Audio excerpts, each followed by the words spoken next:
जय आरसीएम, जय हरि संजीवनी। साथियों, आज हम लोग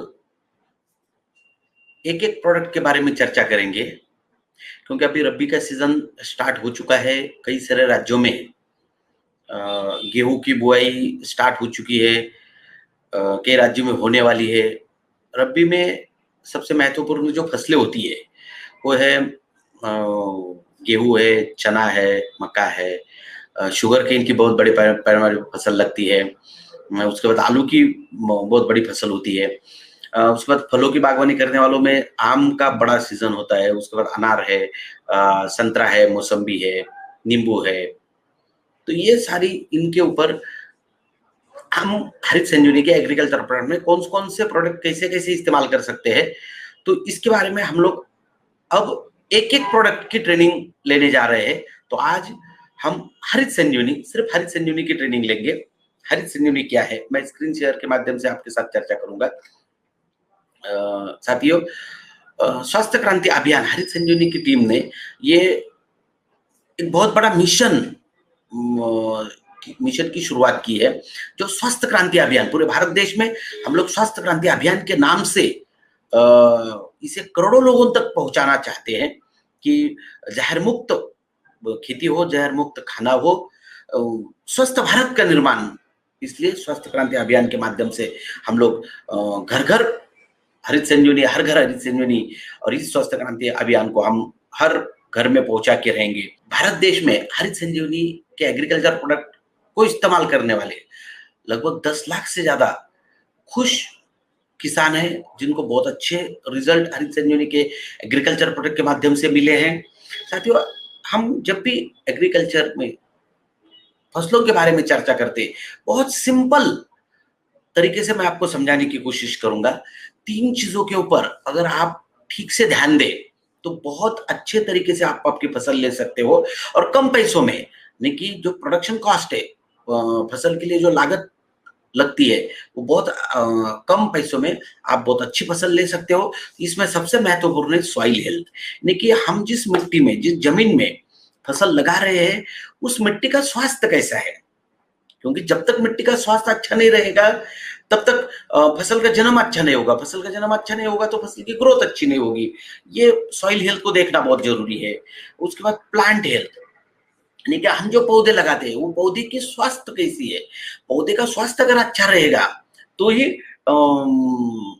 उत्पादन अच्छा मिलेगा। जैसे हमारे शरीर में होता है, हमारा शरीर अगर अच्छा है, सुदृढ़ है, तो हम अच्छी तरह से, ठीक तरीके से काम कर सकते हैं। साथियों, वैसे ही पौधों का जो स्वास्थ्य है वो 3 चीजों पे डिपेंड होता है। सबसे पहले न्यूट्रिएंट मैनेजमेंट, यानी कि पौधों को मिलने वाले अन्न तत्व, ये अगर संतुलित स्वरूप में अन्न तत्व पौधों को मिले तो पौधों की ग्रोथ अच्छी होती है। जब पौधों की ग्रोथ अच्छी होगी तो पौधों में रोग प्रतिरोधक क्षमता बढ़ती है। इसलिए बैलेंस न्यूट्रिएंट, संतुलित अन्न तत्व पौधों को मिलना जरूरी है। दूसरा है पेस्ट मैनेजमेंट। क्या होता है, हम जब फसल लगाते हैं तो फसलों के ऊपर कई सारे अलग अलग प्रकार के कीटक आते हैं। जब कीटक आते हैं तो उन कीटकों को भी, उनके ऊपर भी व्यवस्थापन ठीक से होना चाहिए। जैसे कीटक आए तो कौन से कीटक है, सकिंग पेस्ट है या दूसरे कीटक है, तो उसके ऊपर छिड़काव होने चाहिए, उनको तुरंत रोकना चाहिए। और डिसीज मैनेजमेंट, ये 3 चीजें प्लांट हेल्थ के लिए बहुत महत्वपूर्ण है।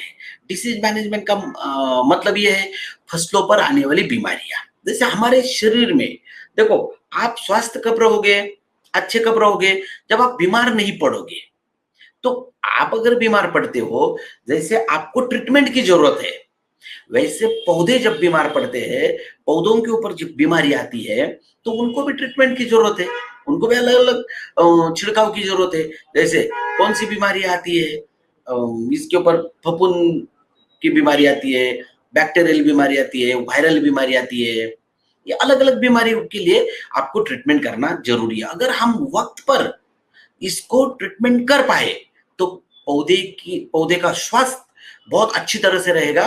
पौधे का स्वास्थ्य अगर अच्छा रहा तो उत्पादन में बढ़ोतरी जरूर मिलेगी। और तीसरा महत्वपूर्ण पार्ट है वाटर हेल्थ, पानी का स्वास्थ्य कैसा है।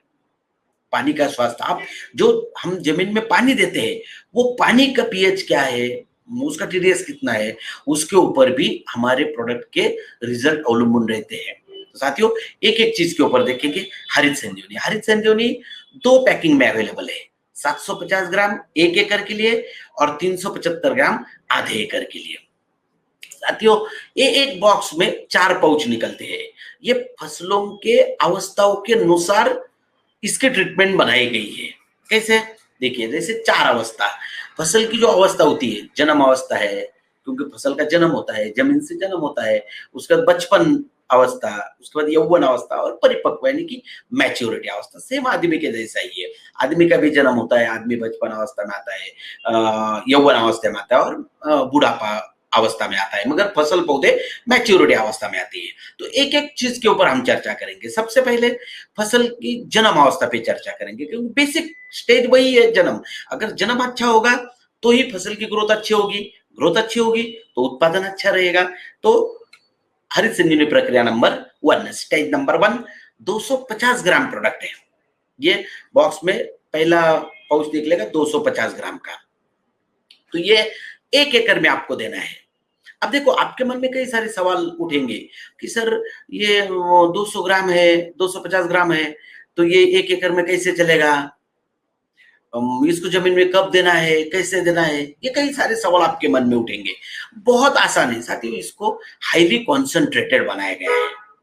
तो हाईली कॉन्सेंट्रेटेड बनाने के कारण ये आपको एक पाउच 250 ग्राम 1 एकड़ में चलेगा। तो देना कैसे है? सिंपल है। 250 ग्राम हम 1 एकड़ में तो दे नहीं सकते, तो उसको देते समय क्या करना है, किसी भी रासायनिक खाद के साथ में या ऑर्गेनिक खाद के साथ में या 40-50 किलो सूखी मिट्टी के साथ मिला के आप इसे दे सकते हो, यानी कि उसको बढ़ा के देना है। तो और कब देना है? कोई भी सीजन में। अब जैसे खेती के 2 सीजन महत्वपूर्ण होते हैं, जैसे खरीफ का सीजन अभी खत्म हुआ है, अभी रबी का सीजन स्टार्ट हो रहा है। तो कोई भी सीजन में आने वाली जो फसलें हैं, हर राज्य में, अपना पूरा भारत देश में काम है, तो हर राज्य में, हर रीजन में अलग अलग फसलें होती है। तो कोई भी फसल ऐसा नहीं है कि ये पर्टिकुलर इस फसल के लिए है, पर्टिकुलर इस फसल के लिए, बिल्कुल नहीं। तो कोई भी फसल के लिए आप फसल लगाते समय या लगाने के 30 दिनों तक स्टेज नंबर 1 जमीन में दे सकते हैं। बहुत आसान तरीका है और इसको मैं आपको छोटे से वीडियो के माध्यम से समझाता हूं। तो ये स्टेज नंबर 1 देने का विधि तुरंत आपके समझ में आ जाएगा।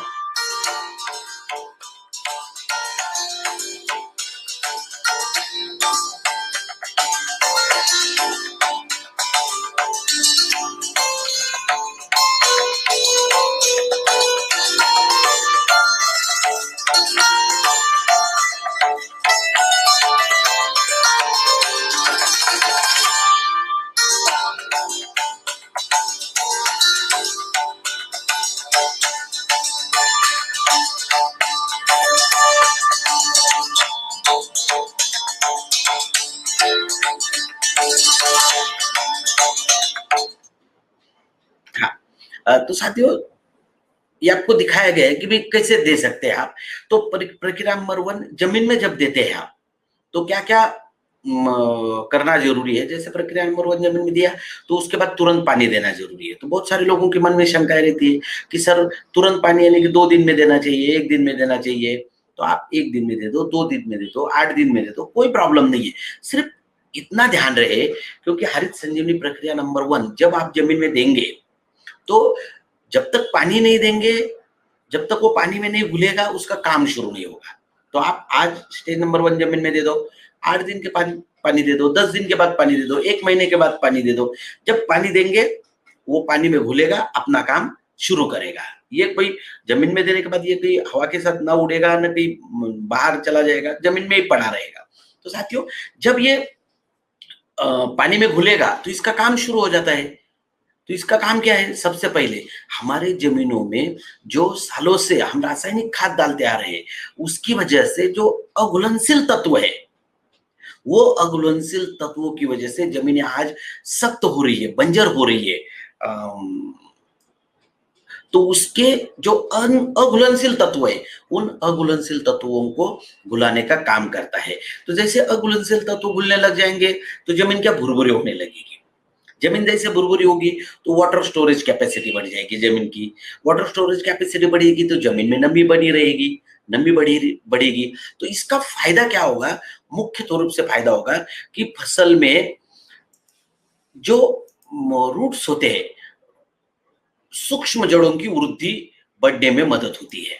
देखो यहाँ पर हरित संजीवनी इस्तेमाल किया है, यहाँ पर हरित संजीवनी इस्तेमाल नहीं हुआ है। जहां हरित संजीवनी नंबर 1 का इस्तेमाल हुआ है, आप देख सकते हो कि कितने बड़े पैमाने पे सूक्ष्म जड़ों की वृद्धि हो चुकी है। और ये सूक्ष्म जड़ों का काम क्या है? फसल को जमीन से अन्न तत्व देने का काम है, यानी कि फसल को जमीन से भोजन देने का काम है। तो जितने ज्यादा जड़ें लगेंगी, जितने ज्यादा जड़ों का विकास होगा, उतना भोजन फसल को जमीन से मिलेगा, तो फसल की डेवलपमेंट होगी। ये हुआ पहला फायदा। उसके बाद जैसे जमीन में सबसे महत्वपूर्ण क्या होते हैं? जीवाणु को जैसे क्या होता है? ऑर्गेनिक कार्बन बढ़ने लगता है। जैसे जमीन में सबसे महत्वपूर्ण होता है ऑर्गेनिक कार्बन, यानी कि जमीन की उपजाऊ क्षमता दिखाता है। अगर आप हरित संजीवनी स्टेज नंबर 1 रेगुलर 2 साल 3 साल 4 साल ऐसे रेगुलर अगर इस्तेमाल करते हो, एक दिन में नहीं होगा, एक बार इस्तेमाल करने से नहीं होगा, रेगुलर इस्तेमाल करना पड़ेगा। जैसे आप रेगुलर इस्तेमाल करते हो तो धीरे धीरे आपके जमीन में जीवाणुओं का विकास होने लगता है और उसकी वजह से जमीन में ऑर्गेनिक कार्बन बढ़ने में मदद होती है। और जैसे ही ऑर्गेनिक कार्बन धीरे धीरे बढ़ने लगेगा तो ऑटोमेटिक आपके जमीन की उपजाऊ क्षमता बढ़ने में मदद होती है। जमीन की जैसे उपजाऊ क्षमता बढ़ेगी तो जो फसल आप लोगे उस फसल के प्रोडक्शन बढ़ने में मदद होगी। तो ये सबसे महत्वपूर्ण कार्य स्टेज नंबर 1 के होते हैं। उसके बाद हम जो अलग अलग तरह के अन्न तत्व जमीन में देते हैं, जैसे नाइट्रोजन है, फास्फोरस है, पोटेशियम है, calcium, magnesium, sulphur, zinc, boron, iron, manganese, copper, molybdenum, chlorine, ये जो 13 टाइप के न्यूट्रिएंट हम जमीन में देते हैं, जब ये जमीन में जाते हैं तो ये कभी सेपरेट फॉर्म में नहीं रहते और फसल को स्वतंत्र फॉर्मेट में चाहिए अन्न तत्व। जैसे अगर आप यहां देख रहे हो तो देखो, ये कैल्शियम, फास्फोरस, ये क्या संयुग बन जाते हैं जमीन में जाने के बाद, संयुग बन जाते हैं। ज्यादातर कैल्शियम के फास्फोरस के साथ संयोग बनते हैं, फेरस फॉस्फेट हो गया, कैल्शियम फॉस्फेट हो गया। तो ये जब संयोग बन गए, इसका मतलब ये लॉक में बंदिस्त हो गए, ताले में बंदिस्त हो गए, ये फसल को मिल नहीं सकते, इसको सेपरेट फॉर्म में चाहिए।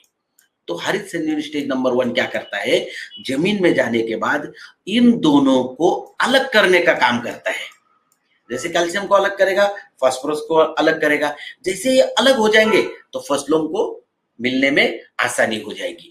तो अब तक क्या हो रहा था?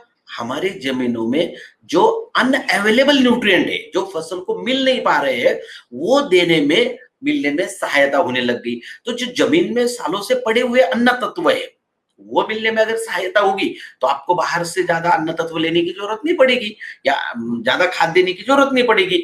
ये सबसे महत्वपूर्ण फायदा यहाँ पर होता है। उसके बाद हमारे जमीनों में जो पीएच लेवल है, जैसे 6.5 से 7.5, ये पीएच स्टैंडर्ड पीएच माना जाता है। मगर हमारी जमीनों में जब 8, 8.5 के ऊपर जब पीएच बढ़ जाता है तो जो अन्य तत्व है वो फसलों को संतुलित स्वरूप में नहीं मिलते। इसके लिए प्रक्रिया नंबर 1, स्टेज नंबर 1 काम करती है, पीएच को नियंत्रित करके फसलों को अन्न तत्व देने में मदद होती है और जमीन में नाइट्रोजन को स्थिर करने में भी मदद होती है। तो इतने सारे फायदे जब होते हैं, उसके बाद धीरे से फसल जमीन के ऊपर आती है और फसल का यहाँ से बचपन अवस्था स्टार्ट होती है। साथियों, जब फसल की बचपन अवस्था होती है तो फसलों को महत्वपूर्ण क्या है? फसल को चाहिए संतुलित अन्न तत्व। देखो, फसल हो या आदमी हो, अगर हमें संतुलित अन्न तत्व मिले तो हमारी डाइजेस्टिव सिस्टम अच्छी रहेगी, स्ट्रांग रहेगी। अगर आपकी डाइजेस्टिव सिस्टम स्ट्रांग रहेगी तो आप ज्यादा बीमार नहीं पड़ोगे, सशक्त रहोगे। वैसे ही फसलों को संतुलित अन्न तत्व मिलने में मदद होनी चाहिए। तो साथियों, बचपन अवस्था की जो रिक्वायरमेंट है, ग्रोथ होनी चाहिए। इसके लिए हरित संजीवनी प्रक्रिया नंबर 2 100 ग्राम पाउडर है, 1 लीटर पानी में 1 ग्राम लेना है, इसका आपको छिड़काव करना है। जैसे ही 1 लीटर पानी में 1 ग्राम लेंगे, तो ये कब करना है? देखो, हर फसल के आयु के अनुसार अलग अलग, लास्ट में जो चार्ट दिखाऊंगा मैं, पूरी सभी फसलों की अलग अलग अवस्थाएं होती है, तो उस हिसाब से आपको देना है। तो जैसे फसल लगाते समय स्टेज नंबर 1 दिया, तो लगाने के 25 से 30 दिनों के बाद स्टेज नंबर 2 का छिड़काव करना है। तो आपने 100 लीटर पानी में 100 ग्राम स्टेज नंबर 1 2 डाल दिया और आप उसको छिड़काव करने लग गए। तो साथियों, इसका फायदा क्या होगा? जैसे छिड़काव होगा तो इसमें सबसे महत्वपूर्ण काम क्या होगा? पत्तों की वृद्धि होने लगती है, पत्तों का आकार बढ़ता है, पत्तों का लीफ इंडेक्स बढ़ता है, फसल की वृद्धि होने लगती है। सबसे महत्वपूर्ण होता है, फसल को संतुलित अन्न तत्व देने में मदद होती है। फसल को जैसे संतुलित अन्न तत्व मिलने लग जाएंगे तो फसल की वृद्धि होने लगेगी। तो साथियों, पत्तों का आकार बढ़ेगा, पत्तों में क्लोरोफिल का प्रमाण बढ़ेगा, सूरज की किरण ज्यादा गिरेंगे, प्रकाश संश्लेषण क्रिया तेजी से होगी, तो फसल को अन्न तत्व ज्यादा मिलेंगे। फसल को दो तरफ से अन्न तत्व मिलते हैं, एक फसल के जड़ों से मिलते हैं और दूसरे प्रकाश संश्लेषण क्रिया की वजह से पत्तों से मिलते हैं। ये महत्वपूर्ण है। धीरे से फसल बचपन अवस्था से यौवन अवस्था में चली जाती है। जब फसल यौवन अवस्था में चली जाती है, उससे पहले स्टेज नंबर 1 पानी में कैसे घोला जाए और इसका छिड़काव कैसे किया जाता है, एक छोटा सा वीडियो आप देख लेना।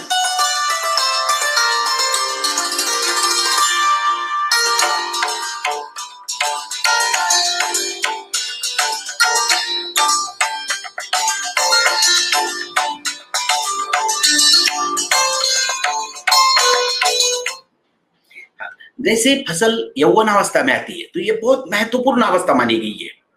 फसलों की जो 4 अवस्था है, जन्म अवस्था है, बचपन अवस्था, यौवन अवस्था, मैच्योरिटी, तो इसमें सबसे महत्वपूर्ण मानी गई है यौवन अवस्था, रिप्रोडक्टिव स्टेज। क्योंकि फसल रिप्रोडक्ट करती है, रिप्रोडक्शन करती है, तो उस वजह से इसे बहुत महत्वपूर्ण माना जाता है। तो साथियों, इस समय फसल को फूल लगते हैं, तो इसकी यौवन अवस्था में फसल को अलग अलग तरह के अन्न तत्व लगते हैं। तो इसके लिए हरित संजीवनी प्रक्रिया नंबर 3 को निर्माण किया गया है। 150 ग्राम, 150 ग्राम है, 1 लीटर पानी में 1 ग्राम लेना है और इसका आपको छिड़काव करना है। जैसे ही फसल के ऊपर छिड़काव हो जाएगा तो इसके फायदे क्या होंगे?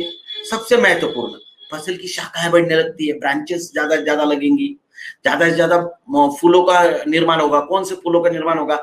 मादा फूलों का निर्माण होगा, जो जिसका रूपांतरण फलों में हो। और महत्वपूर्ण, फसल के यौवन अवस्था में लगने वाले विशेष खादों को देने में मदद होती है। देखो, यौवन अवस्था में लगने वाले विशेष अन्न तत्व है वो देने में मदद होती है। उसके बाद फसल में CN रेशो होता है, कार्बन नाइट्रोजन रेशो, ये बहुत महत्वपूर्ण है। फसल को 2 प्रकार के अन्न तत्व ज्यादा लगते हैं, कार्बन और नाइट्रोजन। कार्बन प्रकाश संश्लेषण क्रिया की वजह से मिलता है और नाइट्रोजन जमीन से मिलता है। दोनों का अगर बैलेंस हो जाए तो फसल की आश्चर्यजनक उत्पादन क्षमता बढ़ती है। और हरित संजीवनी नंबर 3 की छिड़काव के बाद फसल की प्रतिकूल परिस्थिति में क्या होता है? जैसे आदमी की स्ट्रेस कंडीशन होती है, वैसे फसल की भी स्ट्रेस कंडीशन होती है। 2-4 दिन पानी लेट मिले, टेम्परेचर अचानक से बढ़ जाए, अचानक क्लाइमेट में कुछ बदलाव आ जाए, तो ऐसे वक्त में फसल के पत्ते और फूलों की गिरावट कम होती है। यानी कि फसल गिरावट कम होती है। क्यों होती है? फसल की सशक्त वृद्धि होती है। सशक्त वृद्धि होने के कारण फसल के पत्ते और फूलों की गिरावट कम होती है, फसल पे बीमारियां कम आती है। धीरे से फसल यौवन अवस्था कौन सी अवस्था में आएगी? फिर मैच्योरिटी अवस्था में। जब फसल मैच्योरिटी अवस्था में आती है तो क्या होता है? देखिए, एक छोटे से एग्जांपल के माध्यम से मैं आपको बताता हूँ। यहाँ पर एक छोटा सा एग्जांपल दिया गया है, टमाटर की पौधा फल मैं दिखा रहा हूँ आपको। यहाँ पर गेहूं का बाली है, उसके बाद धान की बाली है, ये मकई का भुट्टा है। ये देखिए, अभी जैसे आप देख रहे हो यहाँ पर टमाटर नीचे वाला लगा हुआ टमाटर बड़ा है, थोड़ा ऊपर जाओगे छोटे छोटे होते जाते हैं। ऐसा क्यों होता है? इसका कारण मैं बताता हूँ आपको। साथियों, देखिए, फसल को अन्न तत्व 2 तरफ से मिलते हैं। एक तो पत्तों से प्रकाश संश्लेषण क्रिया की वजह से मिलते हैं और जमीन से मिलते हैं, दूसरा जमीन से मिलते हैं। तो हम जब फसल को फूलों का रूपांतरण फलों में होता है तो इस दौरान क्या होता है? ज्यादातर अन्न तत्व फलों में चला जाता है और पत्तों से भी जो अन्न तत्व आता है वो भी ज्यादातर अन्न तत्व फलों में चला जाता है। तो फल क्या करते हैं? पत्तों की तरफ से भी अन्न तत्वों को एब्जॉर्ब कर लेते हैं, ज्यादा से ज्यादा ले लेते हैं, और जमीन से जो अन्न तत्व आ रहे हैं उनको भी ज्यादा से ज्यादा ले लेते हैं। इस वजह से क्या होता है, पत्तों की तरफ से ज्यादा अन्न तत्व फलों में जाने के कारण पत्ते सूखने लगते हैं तो फसल बीमार पड़ने लगती है, अशक्त हो जाती है। इसी दौरान फसल के ऊपर सबसे ज्यादा बीमारियों का प्रकोप होता है और फिर हम लोगों को कई सारे पेस्टिसाइड, फंगिसाइड के स्प्रे लेने पड़ते हैं, कीटकों का अटैक होता है। साथियों, आदमी भी, अगर आदमी कमजोर हो जाए तो आदमी के ऊपर ज्यादा से ज्यादा बीमारियों का अटैक होता है। तो साथियों, वैसे ही होता है। तो मगर इसमें अगर संतुलित अन्न तत्व अगर मिले, फसल को संतुलित अगर अन्न तत्व मिले तो फसल की वृद्धि अच्छी होती है, उसकी इम्यूनिटी पावर बढ़ती है, यानी कि रोग प्रतिरोधक क्षमता को बढ़ती है। तो इसमें आप बिल्कुल 100% सिर्फ टमाटर के पौधे पे नहीं, आप गेहूं की बाली को देख लो, धान की बाली को देख लो, जहां पर नीचे वाले जो दाने होते हैं वो बड़े होते हैं और जैसे ऊपर जाओगे तो दाना छोटा छोटा होते जाता है। असंतुलित अन्न तत्व मिलने के कारण उनके साइज में बदलाव आते हैं। तो साथियों, इसके लिए बहुत शानदार ट्रीटमेंट बनाई गई है हरित संजीवनी स्टेज नंबर 4, प्रक्रिया नंबर 4। 250 ग्राम पाउडर है, 1 लीटर पानी में 1 ग्राम लेना है, इसका छिड़काव करना है। जैसे देखो, स्टेज नंबर 2, 3, 4 का मुख्य कार्य क्या है, फसल को संतुलित अन्न तत्व देने का कार्य है। जैसे आपका प्रक्रिया नंबर 4 का छिड़काव हो जाएगा तो इसका सबसे महत्वपूर्ण काम है पत्तों की तरफ खाना आएगा, यानी कि पत्तों की तरफ अन्न तत्व जाएंगे। पत्तों में अन्न तत्व कम नहीं पड़ेंगे तो पत्ते हरे भरे रहेंगे, रबिस्ट पत्ते आएंगे, पत्तों का स्वास्थ्य अच्छा रहेगा। तो उसके बाद फलों में नीचे से ऊपर तक फलों में संतुलित अन्न तत्व जाने के कारण फलों का आकार एक समान रहेगा, फल अच्छे विकसित होंगे, फसल सशक्त रहेगी, फलों की पत्तों की गिरावट कम होगी, अल्टीमेट प्रोडक्शन बढ़ेगा। आप इसमें धान में इस्तेमाल कर लो, गेहूं में इस्तेमाल कर लो, मकई में, किसमें भी इस्तेमाल करके देख सकते हैं आप। तो आपको गेहूं में इस्तेमाल करोगे तो गेहूं से भी नीचे से ऊपर तक के दाने आपको 99.99% एक समान मिलेंगे, धान में मिलेंगे, मकई में मिलेंगे, बाकी सभी सब्जियों में मिलेंगे। तो ये संतुलित अन्न तत्व का पुरवठा होने के कारण फसल की संतुलित वृद्धि होती है। संतुलित वृद्धि होने के कारण फसल में रोग प्रतिरोधक क्षमता बढ़ती है। जहां पर हरित संजीवनी की ट्रीटमेंट है वहां पर आपको बाकी डिसीज भी कम ही दिखाई देंगे क्योंकि फसल सशक्त है। अब देखो, वायरस की जब बीमारी आती है, अभी कोरोना वायरस का बहुत बड़े पैमाने पे प्रकोप चल रहा है, तो आदमी की इम्यूनिटी अगर अच्छी रही तो उसके ऊपर वायरस अटैक नहीं करता। वैसे ही फसल की अगर फसल सशक्त रहेगी तो फसल में भी ज्यादा से ज्यादा बीमारियां नहीं आएंगी। तो इसमें क्वालिटी क्वांटिटी टेस्ट बहुत अच्छी रहेगी, नंबर 1 रहेगी। पेस्टिसाइड के यानी कि रासायनिक खादों का और रासायनिक छिड़काव जो आप करते हो उसमें आपको बचत हो जाएगी, उसमें कटौती होगी तो पैसे बचेंगे, यानी कि लागत जो लग रही है उत्पादन को वो कम होगी और उत्पादन बढ़ेगा। यानी कि दो तरफ से फायदा है, हमारा खर्चा भी कम हो रहा है और उत्पादन भी बढ़ रहा है। तो साथियों, ऐसे हरित संजीवनी स्टेज नंबर 4।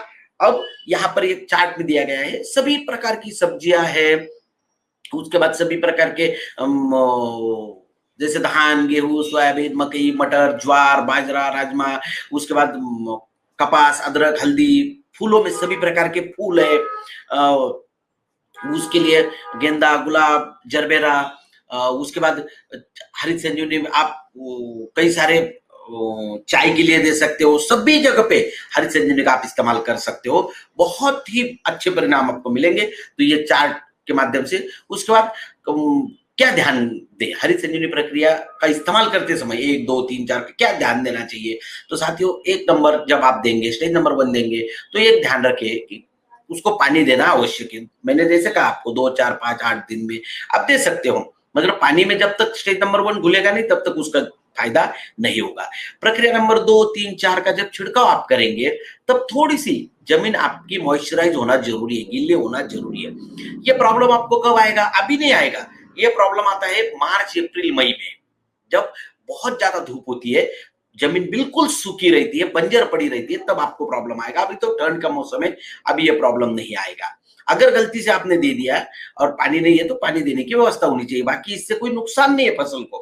फिर स्टेज नंबर 2, 3, 4 का छिड़काव आप किसी भी फफूंदनाशक, कीटनाशक के साथ मिला के कर सकते हो। ऐसा नहीं है कि आप इसके साथ ना मिलाए, इसके साथ ना मिलाए, सिर्फ अल्कलाइन दवा और बोर्डो मिश्रण के साथ ना मिलाए। बहुत सारे लोगों के मन में शंकाएं रहती है कि सर अल्कलाइन दवा क्या है, बोर्डो मिश्रण क्या है। जिसका पीएच 7 से ज्यादा है, 7 से ज्यादा है, वो अल्कलाइन दवा हो गई। तो आप एक छोटे से जार में 1 लीटर पानी ले, उसमें हरित संजीवनी स्टेज नंबर 2, 3, 4 किसी में 1 ग्राम ले, जिसके साथ आपको मिला के छिड़काव करना है, उसको 1 से 2 ml डाल दे। अगर दूध के जैसा फट जाए, वो प्रेसिपिटेट हो जाए, तो समझ लेना ये चलेगा नहीं, और ठीक से मिल गया तो समझ लेना चलेगा। इसको कहते हैं जार टेस्ट। बहुत आसान तरीके से आराम से आप कर सकते हो। तो इतने अच्छे, और मैक्सिमम आप जब भी छिड़काव करते हो सुबह 11 बजे के पहले और 5 बजे के बाद करें। बहुत आसान तरीके से, क्योंकि दोपहर के समय धूप ज्यादा रहती है।